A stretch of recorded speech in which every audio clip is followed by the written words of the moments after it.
أهلا وسهلا أحبائي، ومرحبا بكم في الدرس العاشر من سلسلة دروس فرنسي فاسيل، الذي يعتبر درسا تعليميا وأيضا تحفيزيا. لماذا تحفيزيا؟ لأنه ببساطة سيعطيكم تحفيزا كبيرا لتعلم اللغة الفرنسية، لما فيه من أشياء جد مهمة. سنعود إليكم بعد هذا الفاصل الصغير، خليكم معي.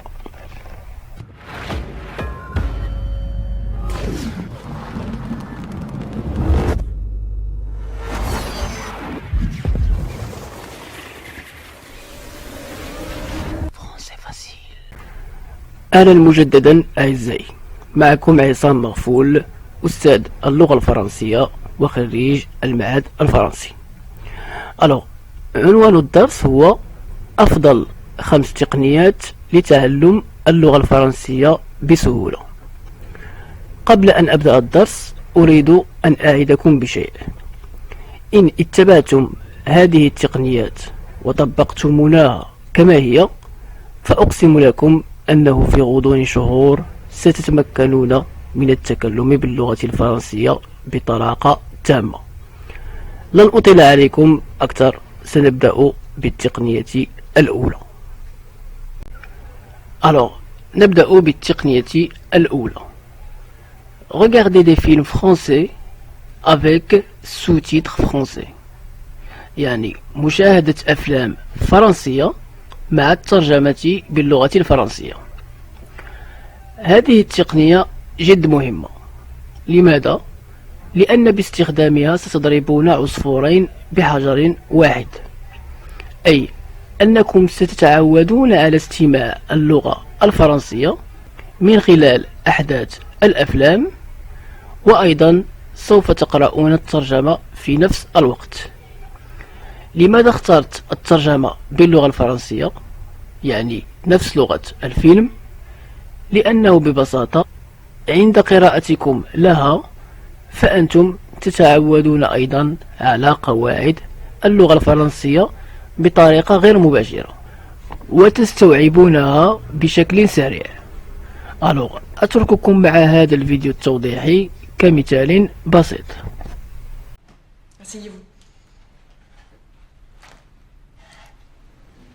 Vous vous appelez comment? Antoine Désiré. Votre nom, c'est Antoine? Non, c'est mon prénom. Désiré est mon nom. Et vous êtes d'où? Des Antilles. Enfin, de la Martinique, plus exactement. Vous êtes antillais? Oui. Mais je suis français. كما لاحظتم فهي تقنية جد فعالة. نمر الآن إلى التقنية الثانية. Apprendre des phrases simples en français tout en connaissant leur traduction en arabe. هذه التقنية الثانية تتمحور حول حفظ يوميا بضعة جمل باللغة الفرنسية مع معرفة معنى هذه الجمل باللغة العربية.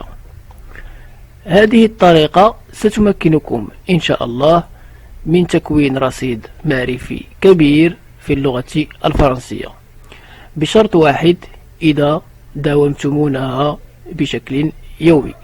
ولتعزيز ما قلته لكم في هذه التقنية، اخترت لكم مثل فرنسي معروف يقول: à force de forger on devient forgeron، يعني كلما تدربت على شيء ما بشكل جيد فأكيد ستحصل على نتائج جيدة مع مرور الوقت. التقنية الثالثة. Trouver un partenaire de langue qui sera capable de communiquer avec vous en français.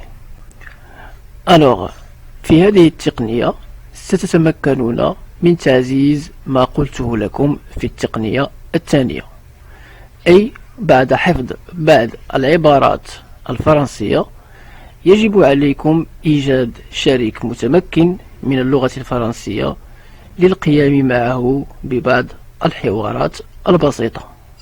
لماذا يجب أن يكون متمكن من اللغة الفرنسية؟ لأنه ببساطة إذا ارتكبتم خطأ ما فسوف يعطيكم الجواب الصحيح. التقنية الرابعة: Écouter des chansons françaises. الاستماع إلى الأغاني الفرنسية، وبالأخص الأغاني الفرنسية الكلاسيكية مثل أغاني جو داسان، كلود فرانسوا، جاك بغيل، etc. etc. التقنية الخامسة والأخيرة: Lire des livres courts et faciles en français. قراءة كتب قصيرة وسهلة باللغة الفرنسية. وهنا يجب أن أشير إلى نقطة جد مهمة، ألا وهي عدم محاولة قراءة كتب أو روايات صعبة الفهم، أي بمعنى آخر تحتوي على كلمات ومرادفات صعبة. يكفي أن تقرأوا كتب ومجلات قصيرة تضم أحداث وحوارات بسيطة لكي تتعودوا على المطالعة باللغة الفرنسية. وعندما تجدون صعوبة ما في كلمة من الكلمات فيجب العودة إلى المعجم لترجمتها للغة العربية أو الإنترنت بطبيعة الحال. بهذا نكون قد وصلنا إلى نهاية الدرس 10 من سلسلة دروس فرنسي فاسيل. إذا أعجبك محتوى الدرس لا تنسى الضغط على زر الإعجاب وترك تعليق إيجابي لتحفزنا على إعطاء المزيد. وإذا كنت جديدا على قناة فرنسي فاسيل فأدعوك للاشتراك على القناة لتبدأ رحلة تعلم اللغة الفرنسية من الآن. والسلام عليكم ورحمة الله تعالى وبركاته.